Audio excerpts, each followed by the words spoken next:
ओम नमः सिद्धेभ्यः। ओम नमः सिद्धेभ्यः। अहिंसा परमो धर्म की। आचार्य गुरुवर श्री कुंद कुंद भगवान की। आचार्य गुरुवर श्री ज्ञान सागर मुनि महाराज की। आचार्य भगवान श्री विद्यासागर जी महामुनि राज की।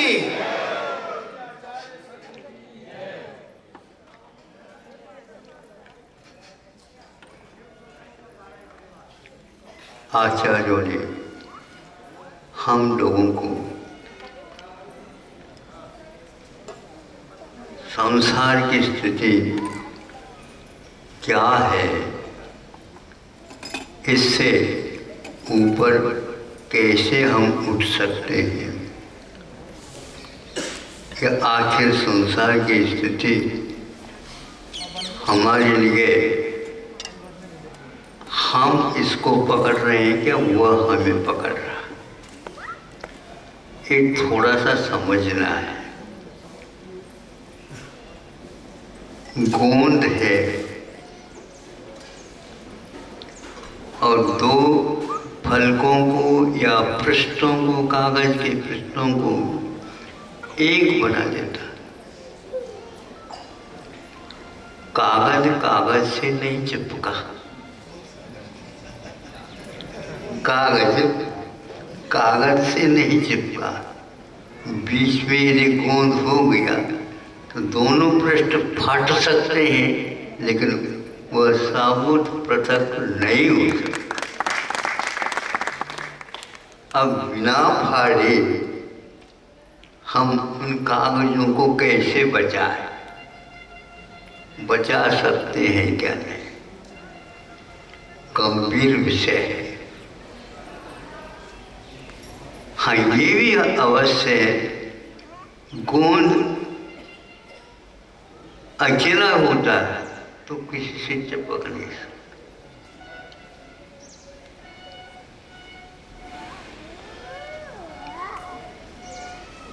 दीवार पर रंग चढ़ाना है, चढ़ाओ, रंग ले आओ। नहीं, जल्दी न करो। किंतु दीवार के ऊपर जो पहले काई जमी है उनको पहले उतार दो। हाँ, अच्छे ढंग से उतार दो, फिर बाद में रंग की बात करो। फिर भी वह काई को उतारने के उपरांत भी एक आध बार में रंग दीवार के ऊपर चढ़ता नहीं।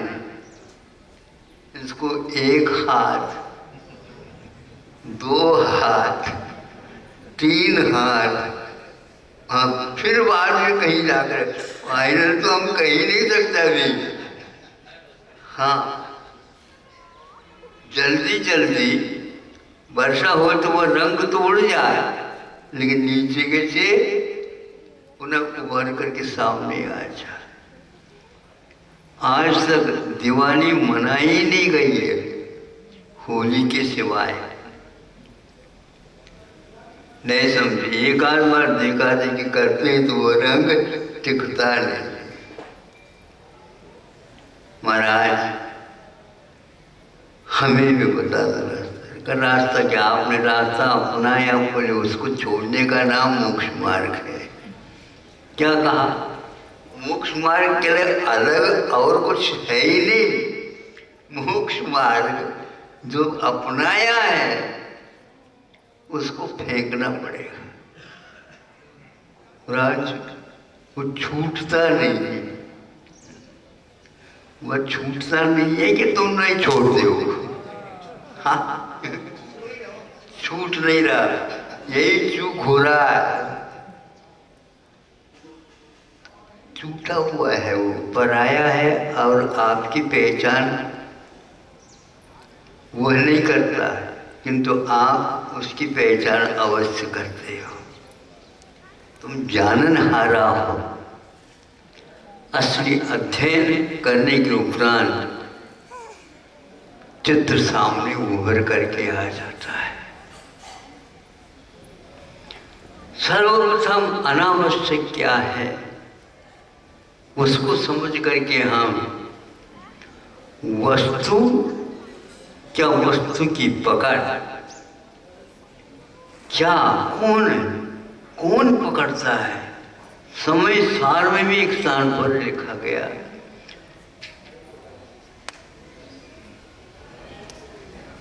वस्तु का स्वरूप लो, अपना स्वरूप धर्म माना जाता है। नहीं वस्तु दो ही बंधो, वस्तु के द्वारा बंध नहीं होता। क्या समझे? किंतु वस्तु को एक प्रकार से अपनाने से बंध होता है।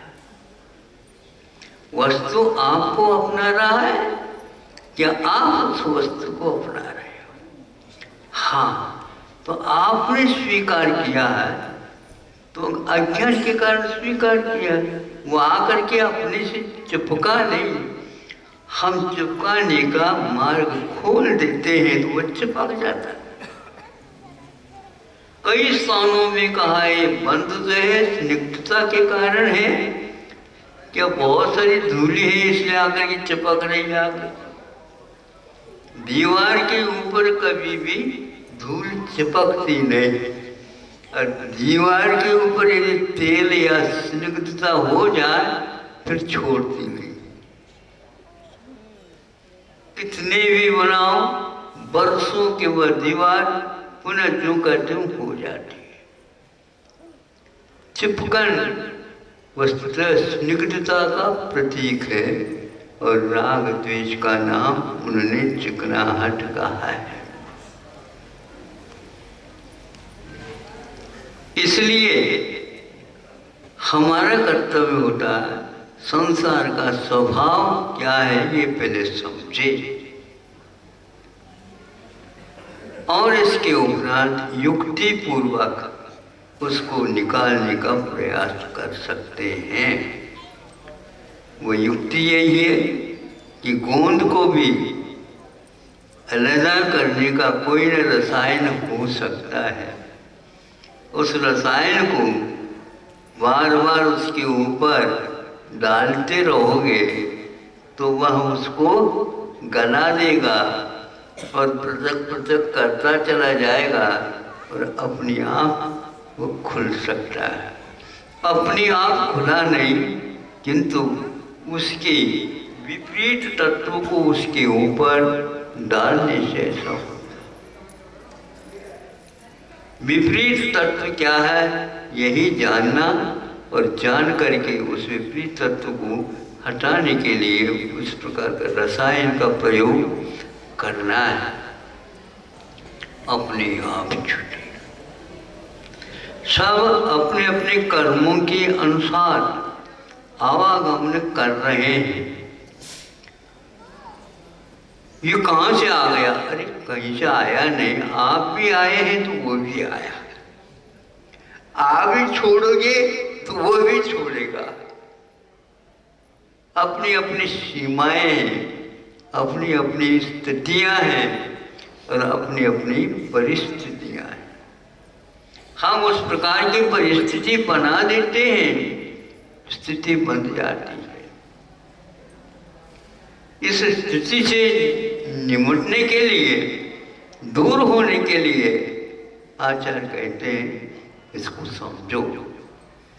तो हमारे यहाँ वस्तु के कारण बंध नहीं है, किंतु वस्तु के प्रति लगाव के कारण यह बंध है।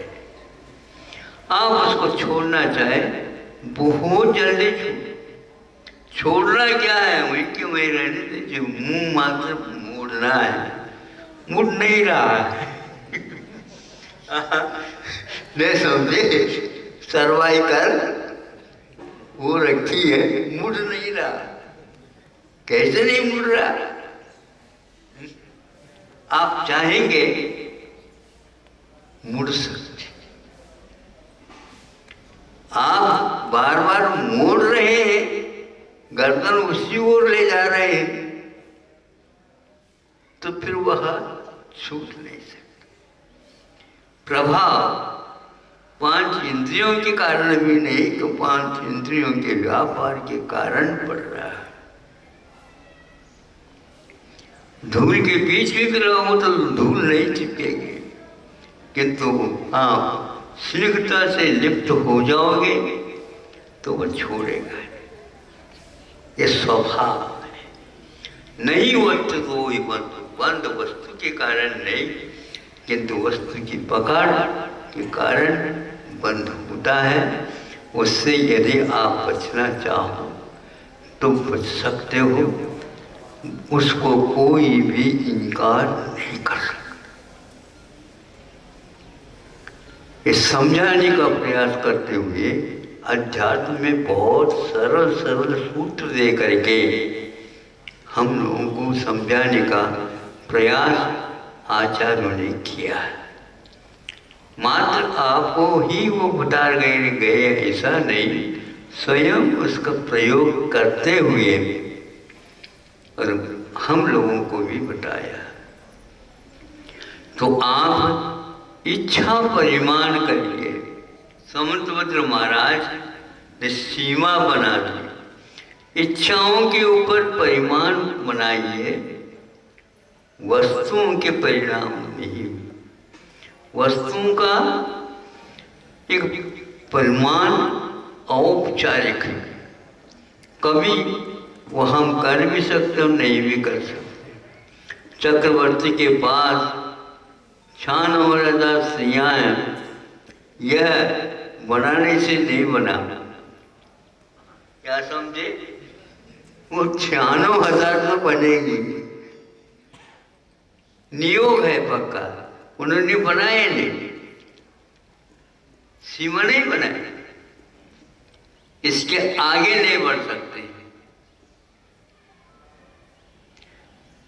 9 निधियां हैं, कभी भी निधियां खाली नहीं होती। निकालते जाओ और आप डालते ही निकल जाता, खाली हो जाता, पुनः भीख मांगने लग जाते। उन्होंने दुकान कभी भी खोली नहीं समझे, किंतु जिसकी दुकान है वो ठीक चल रही कि नहीं ये देखता था।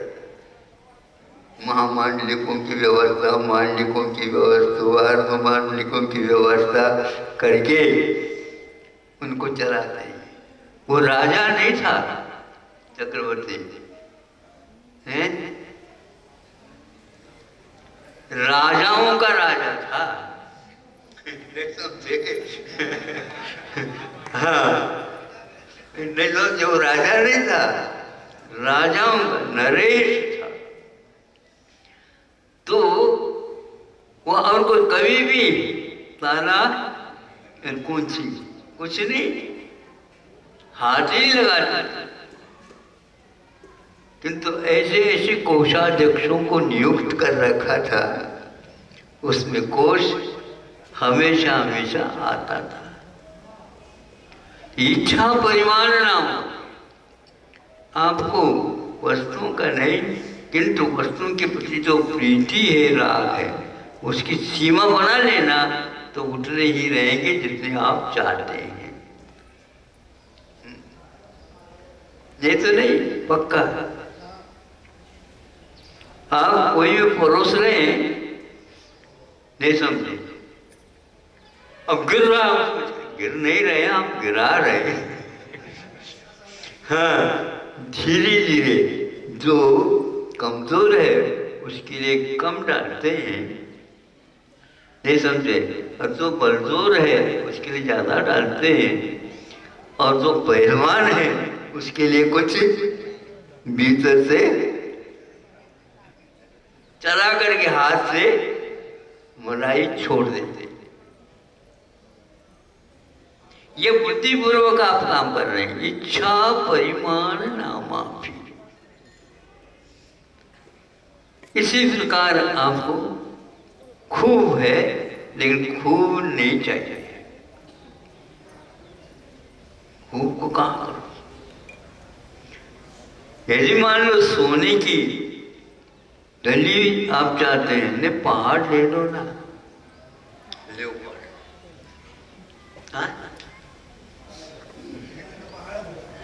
मूल्य है, मूल्य वस्तु का नहीं, हमारी दृष्टि में मूल्य है।